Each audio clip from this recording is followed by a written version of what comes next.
Alright, what's up everybody? I'm Jaxler, and this is going to be part 0 of the Neopets the Darkest Faerie any percent tutorial.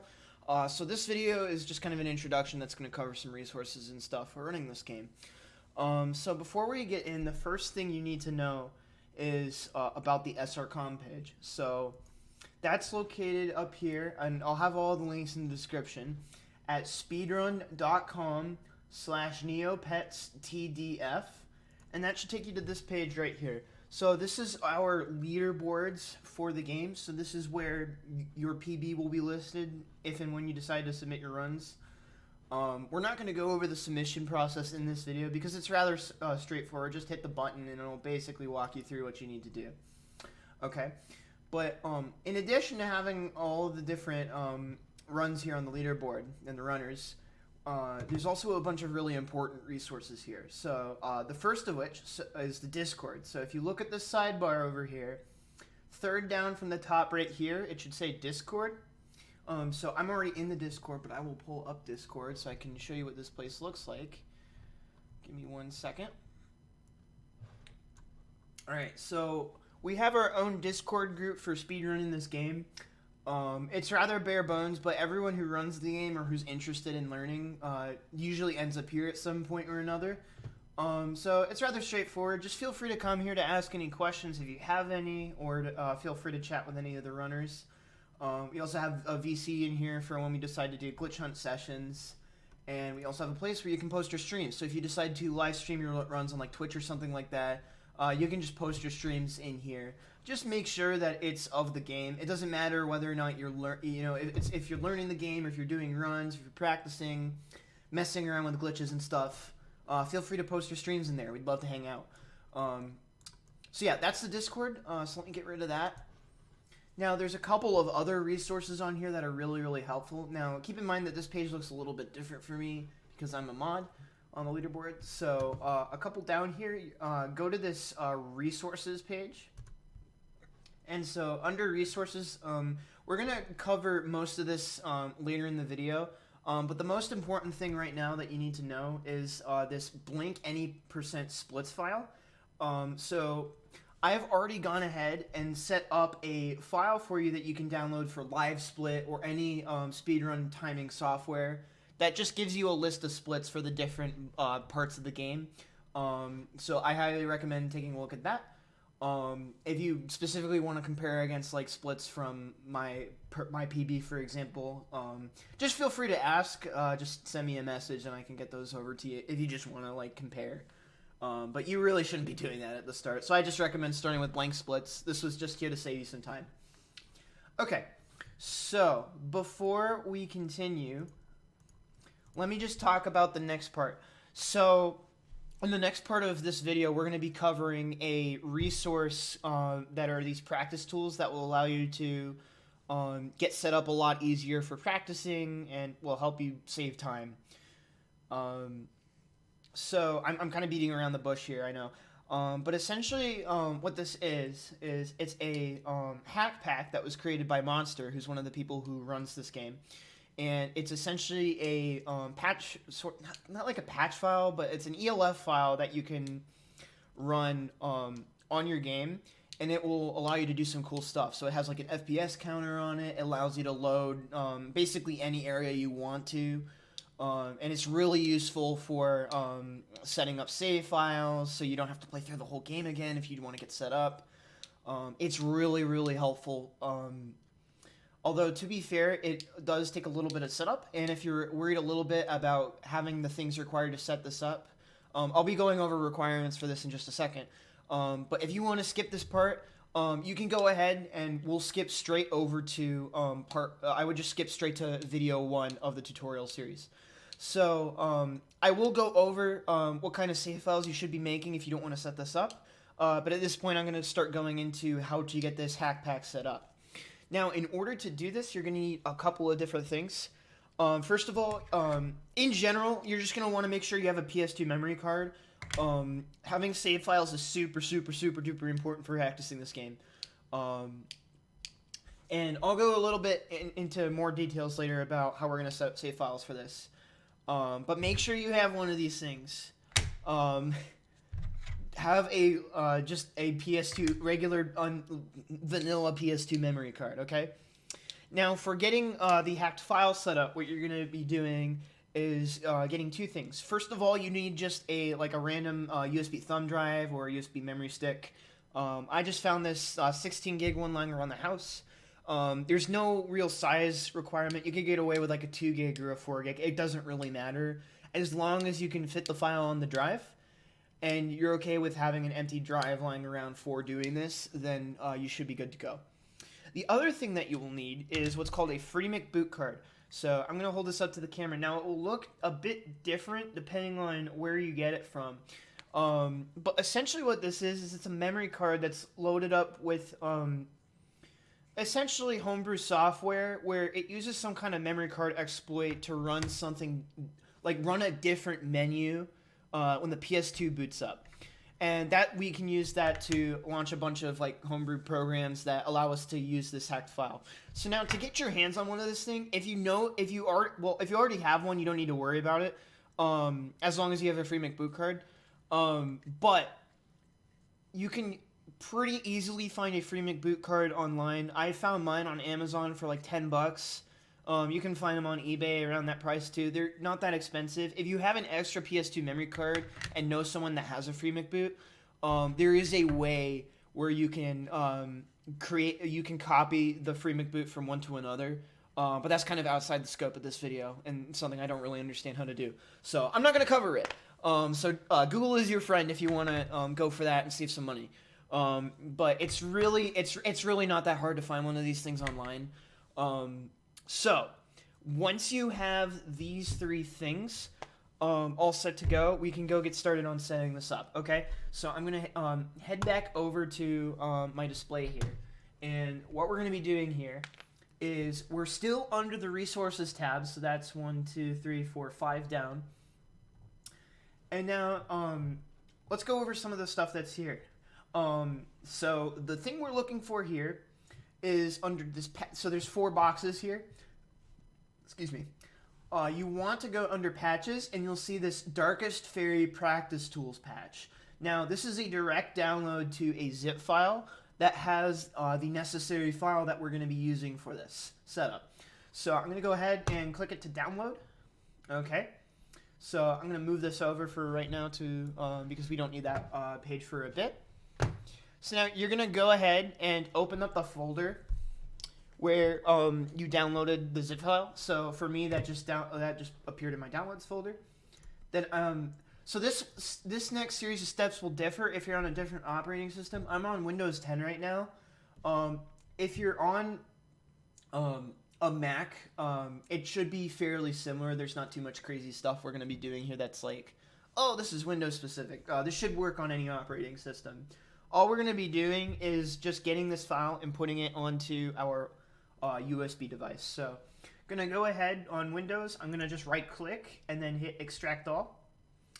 And then I'm just going to extract it right in here. And so it'll pop up and you'll see this ELF file. Okay. So get rid of my downloads file. So this ELF file is the thing that will modify the game, that will let us do the cool load warping stuff. It'll add the FPS counter, all that jazz. Okay. So now what you're going to do is you're going to take your USB stick and you're going to plug that bad boy into your computer. And then you're going to open up the file folder of that device. All right. So now, if you just find, like, for example, if you got a new flash drive for this, you can skip this step. But if you're repurposing a flash drive for this, there might be stuff on here that you want to back up. Now, this is all just dummy stuff that I just had in here as a joke, kind of. But if you have important stuff on your flash drive, make sure that you back it up before this next step. Or what we're essentially going to be doing is reformatting this USB stick to a specific format, and that's going to cause everything on your USB stick to wipe. So just keep that in mind, okay? So the process for doing this step is a little bit different on Mac. So I would just Google how to reformat a USB flash drive on Mac. Just Google it. It's fairly straightforward, okay? Now, on Windows, I will show you how to do it because it's real quick. Okay, so in this left pane right here, to the left of this scroll bar, you're going to click on the device that you have plugged in. So mine's called Lexar because it's a Lexar branded USB. Yours might be named something different. But look for the USB drive that you put in. You're going to right click on it and then hit format. All right, so you should see this little window pop up. Now, this is what we want to do here is reformat this to a specific file system, or else FreeMcBoot can't really load the data that Monster created here. So you want to make sure that this is set to FAT32. You want to reformat the drive to FAT32. Make sure you do this, otherwise this will not work, okay? So choose FAT32 for your file system, and then you're going to click Start. It's going to give you a pop-up. Just click OK. And that'll clear everything on the USB device and will reformat it.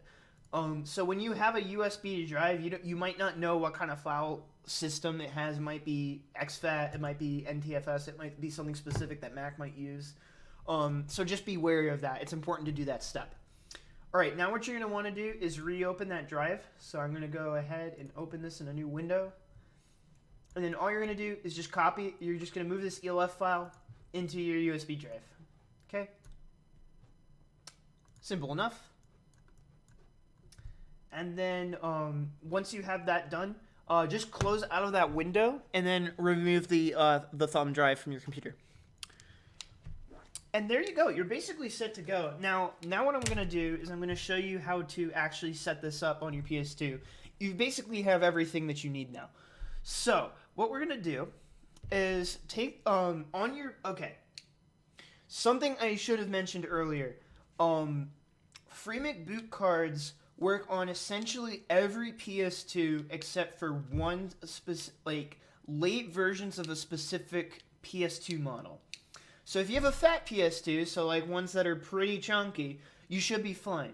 But if you have a slim PS2, the types of consoles that don't work tend to be the ones where sort of the disc tray cover on the slim PS2s, if it's a smooth black plastic, there's a chance it might have the wrong firmware for getting this to work.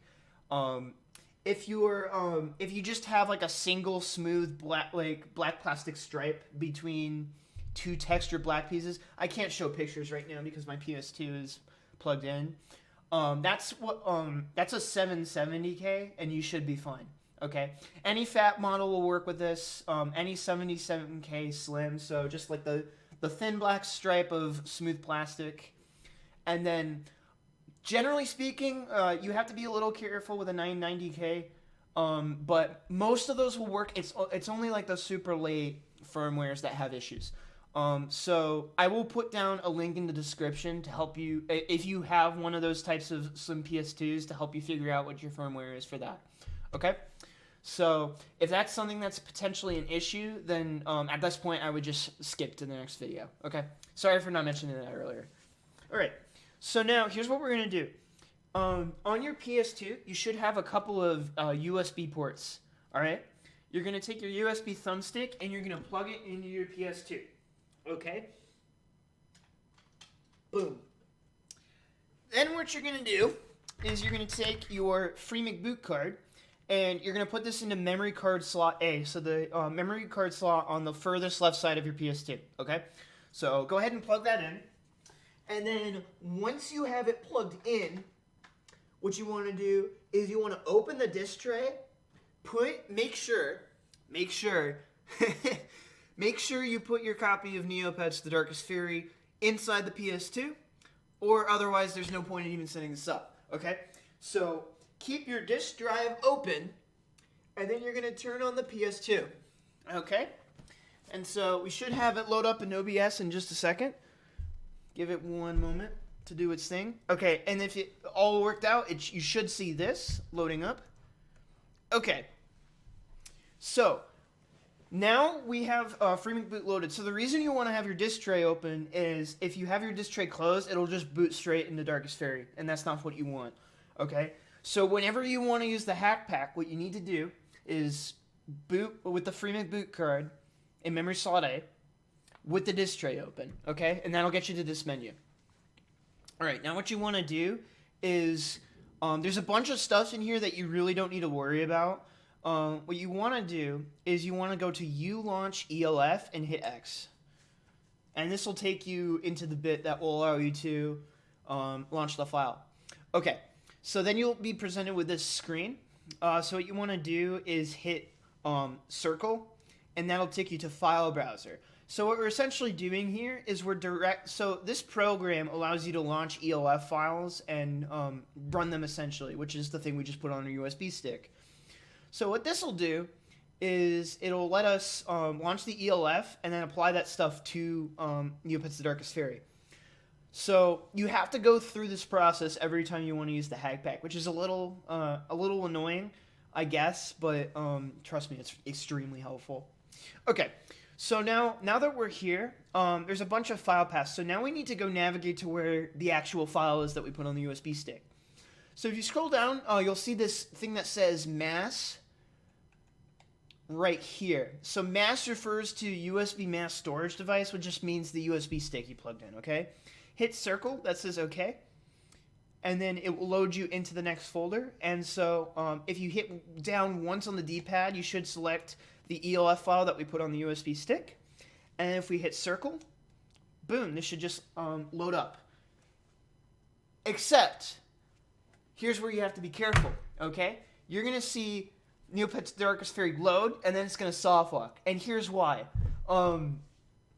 Before you hit circle there, you need to make sure that you close the disk tray. Otherwise, the game will soft lock because the game isn't running. Okay, so if you forget to close the disk tray, don't panic. It's not a big deal. Just turn off your console, open the disk tray again, and then turn it back on.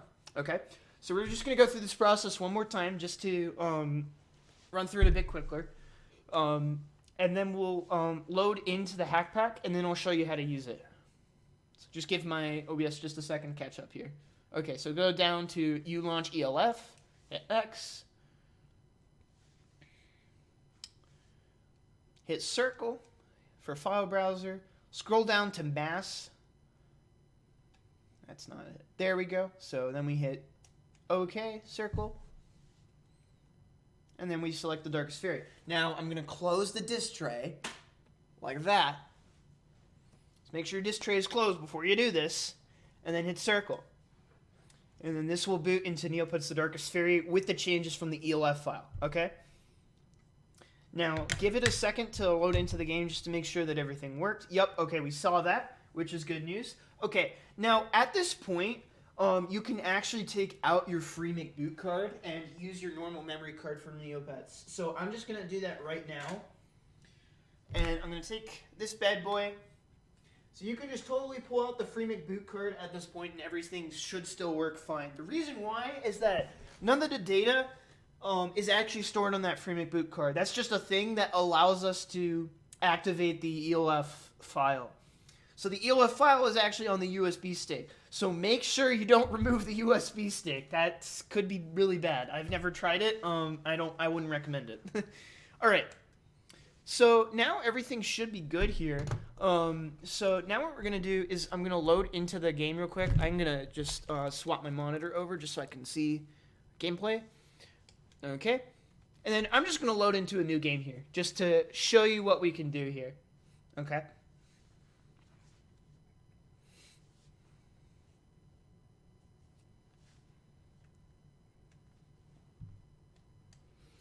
All right, so you'll know this worked. The way you know this worked is if you see an FPS counter at the top. That's one of the features of this hack pack. I'll explain why the FPS counter can be kind of helpful later. But don't worry about that part too much. That's normally a bit more helpful for glitch hunting stuff. Alright, so the big main feature of having the hack pack enabled, other than the FPS, is that there's this new load area thing down here in the menu. Okay? So this is going to look a little freaky because it's like, oh, what's this 0x00? Okay, so before we go further, let me explain. Okay? So this load area thing, what that means is that all of the levels in the game have like a number assigned to them in the game's programming that's listed in what's called hex format. So you don't need to worry about what that means too much. But what you'll notice is that so you can control this by going left or right on the D-pad, or the thumbstick or left stick. And what you'll notice is going to the right increases it, and going to the left decreases it. So what you'll notice is that once you go past 9, instead of wrapping around to 1, it'll go to A, B, C, D, E, F. That's because it's in hexadecimal format.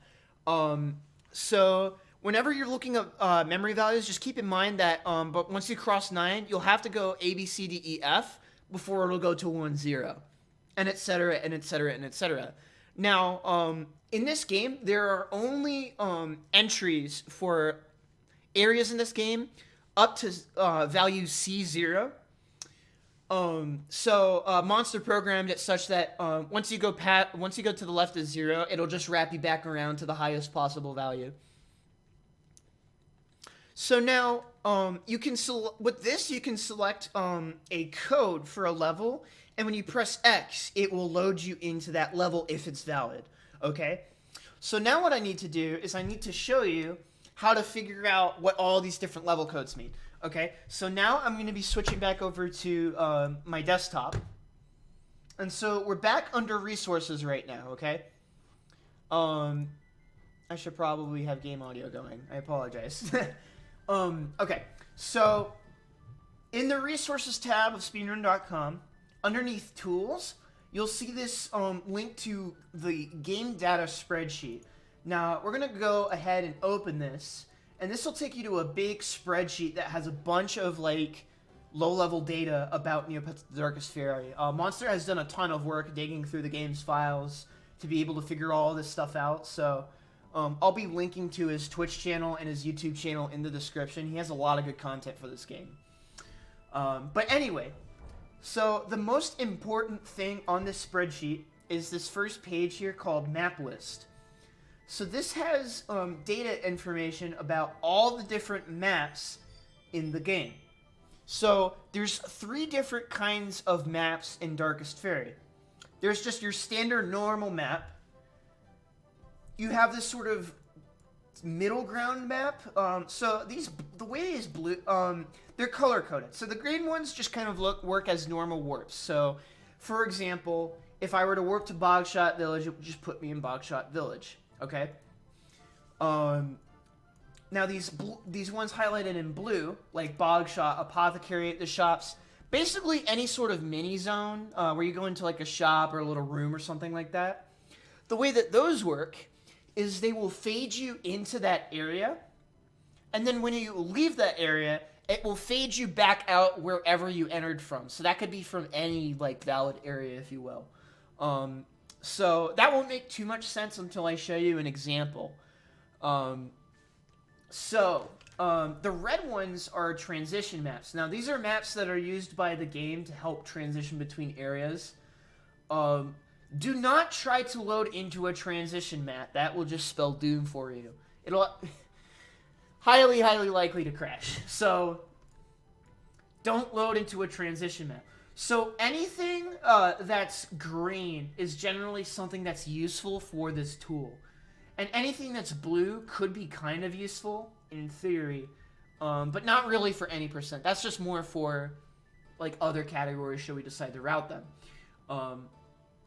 So, every, like, valid place that you could warp to, including some areas that actually never got used in-game, can be accessed through here. And so, if you look at this column right here that says index, this index corresponds to that number in the load area selection in the menu. So let's say, for example, we want to go, let's look at a useful example. Let's see here. Oh, Hall of Heroes. That's a good example. Okay, where is it? Let's say we want to go to Hall of Heroes in order to practice Act 4. Let me find the warp for it. I don't know why I can't find it. Oh, yeah, it's like in the middle all the way over here for some reason. Alright, let's say we want to go to Hall of Heroes in order to practice Act 4, because that's something you might want to do, okay? So, if you look to the left of the name, you'll see this 0xb2. So that means in the load area menu, we have to pick the address 0xb2, press X, and that should warp us to the Hall of Heroes. All right, so let's use this as an example then. All right, so I'm going to load back into the game. I'm going to navigate to 0xb2. So that's a couple more this way. So I have this selected now. And then I'm going to hit X, and then you'll see a loading screen. And so if I selected the right memory address, it should just load me right here in Act 4. All right. So here's the thing you need to keep in mind about loading levels. When you load into an area, for the most part, it won't update like what act you're in and stuff. So for example, we're in Altador right now, but the game still thinks we're in Act 1, and we still like have basically nothing, right? So that presents a bit of an issue, because while this level loading stuff is extremely useful, it's not all that helpful if we go to a place and don't have the tools that we need to practice tricks and glitches and stuff. Okay? So now we're going to go through a couple of steps to set up some practice files for use with the free boot stuff. Alright, so now in a typical like speedrun save file type of deal, you would want to have save files right before critical points in the run or critical tricks. When you have the free boot set up, the way you approach it is a little bit different. What you want to have are a bunch of save files with tools that sort of represent different game states. So for example, for the first bit of the run, I'll explain more of how we get to this point when we actually get into the tutorial. But a good chunk of Act 1, in our inventory, we're going to have the Squire's Sword, the Wooden Shield, and the Cloak of Heroes, okay? So what we're going to be doing is setting up a bunch of save files with certain progression items and certain upgrades and abilities, just to make it so that we can simulate different parts of the run with these save files. Because we don't need to worry about where we save, because we can just warp anywhere, right? But we need to what we need to be worried about is what we have, okay? So, in order to start this process, I'm going to tell you about a really sick warp, which might make this whole thing even completely worthwhile if you didn't think it was already, okay? So we're going to go to the load area thing, and we're going to load in 0x94. So now where does this take us? So this will actually take us to a debug map that was left in the game files by the developers. And so what we can do is if we go here, and so you'll spawn in like facing, I don't know, like kind of like this way, I guess, or something like that. So if you go towards this like archway and then to the right, you'll notice all these things over here. These are just sitting out here, and these are all of the weapons and shields in the game. So it has all the wand options, it has all of the sword options, and all of the shield options. Now, they are ordered in terms of their relative strength. So this one's like the weak wooden sword that you get at the start of the game. That's the Squire's Sword right there. Then it goes Knight's Blade, Creluden Blade, all the way up to King Altador's sword right here. Now you want to be careful here when you're setting up save files, because even if you pick up a lower tier sword, the game will always equip you with the most powerful sword that you have collected, okay? So in order to set up the first save file, what we're going to be doing is we're going to be grabbing, so we just grabbed the wooden sword, that's fine. We want to grab the next sword, which is the Squire Sword. This will allow us to have the same sword that we have for basically the entirety of the run, okay? Now what we want to do is grab this first shield right here, okay? So now we have a wooden shield, which is just about what Tor's kitted with for basically the majority of the run. Actually, the entire run, okay? Now for wands for Roberta, it doesn't matter too much unless you're practicing certain fights specifically with Roberta.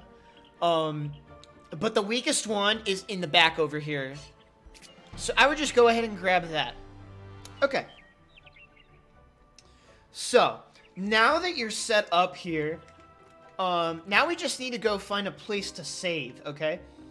So, generally speaking, it can be kind of helpful to save in places where you want to critically do tricks, but that's not a huge deal. So, what I'm going to do instead is I'm just going to find Mirrodale Village on the spreadsheet for you real quick. Okay, 0x5a. So, I'm just going to work... You can save wherever you want to now at this point. Actually, I'm going to go somewhere... no, 5a. Never mind. This is being done a little bit on the fly. I apologize. So, I'm going to 0x5a, and that should put me in Mirrodale Village. And so, if you give it a sec, yeah, it'll put me somewhere around here, right next to a save point. So now, if I go ahead and save, now I can go ahead and I'll, for example, save over this right here. Now I have a save file that has Tor here, and excuse me. So it has Tor with the Squire's Sword and the Wooden Shield. Okay. So this is a really good save file to have.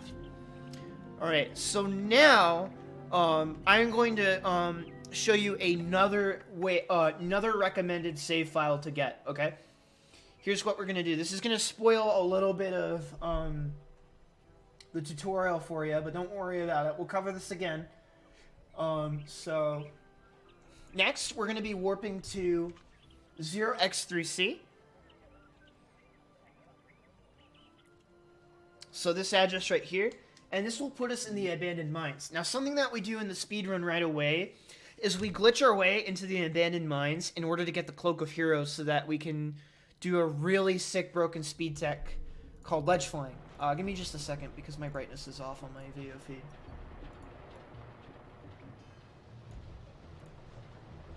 Okay, that's a little better. Oh, that's like way worse. Wait, what the heck? Give me 1 second. I can't see like jack squat on my video feed. Oh, what the heck? This capture card's buggy. Okay, that will do for now. Anyway, so if you look on the map, you get put into this intersection right here. So what we're gonna do is we're gonna go down and then to the right, okay? So this should put us into towards this room where all these like rails and mine carts go by. Okay, so we're gonna go across these two, go across the third, and then on the next rail take a right. And we're actually gonna be following through this rail line. This is just a shortcut that we're gonna take to the boss here, okay? So you can jump over the mine carts and you won't take damage. This is completely safe. And then from here, we're just gonna, for now, we're just gonna fall off the rail line right there and come down this way. So this is where we're at on the map right now. And we're gonna be heading into this hallway right here. Take a left. So this is where we're headed on the map. And then we're gonna be heading down this hallway for a little bit. And now we're gonna be taking the first right. So up this way right here. Just a word of warning. Hold as far away from these bad boys as you can to avoid them waking up. They get a little bit nasty if you're not careful. Okay? So the whole reason we're setting this up right now, and I know this is a bit out of the way, is we're going to go defeat the XEU Chief and go get, basically trigger the game to give us the Cloak of Heroes. So if you already happen to have a save file with the Cloak of Heroes, you might consider skipping this step.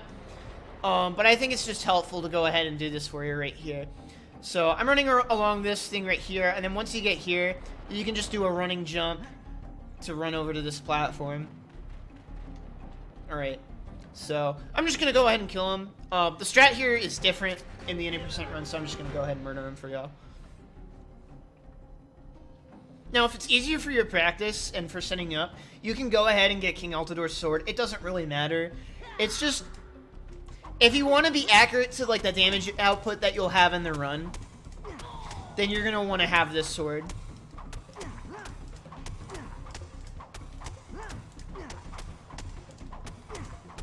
Alright, there we go.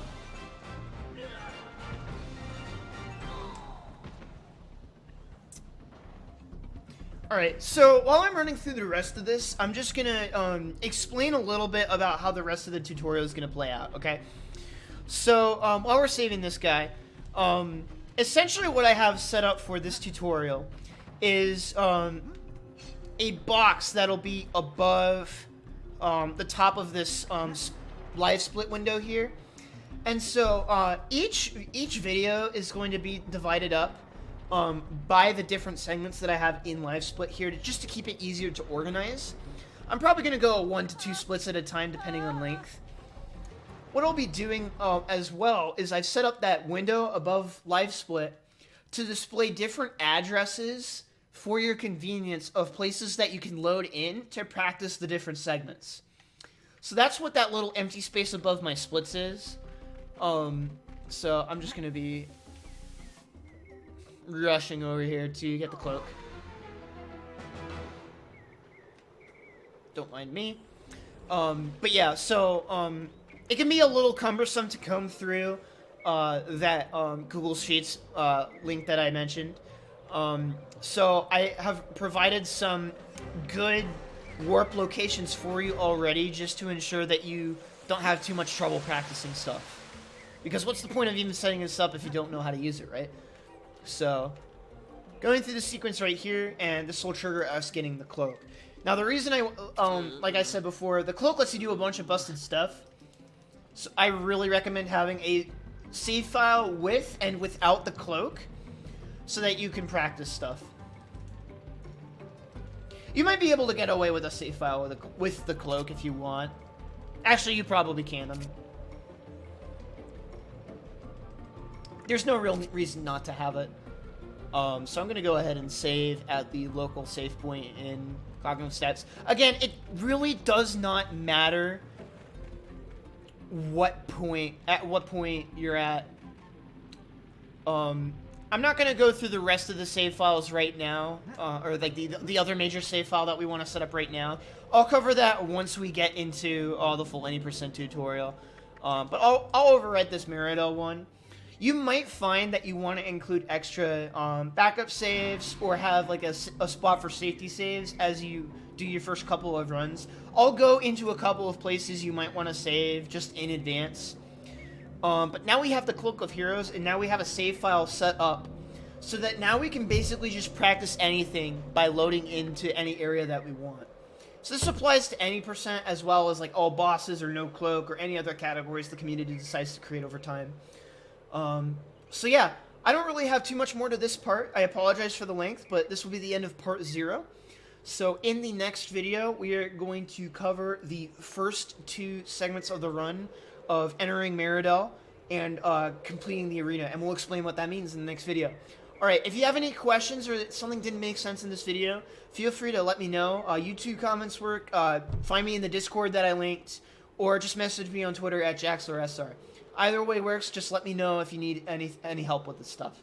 Alright, thank you so much for watching, and we hope to see you in the next vid. Thanks, folks!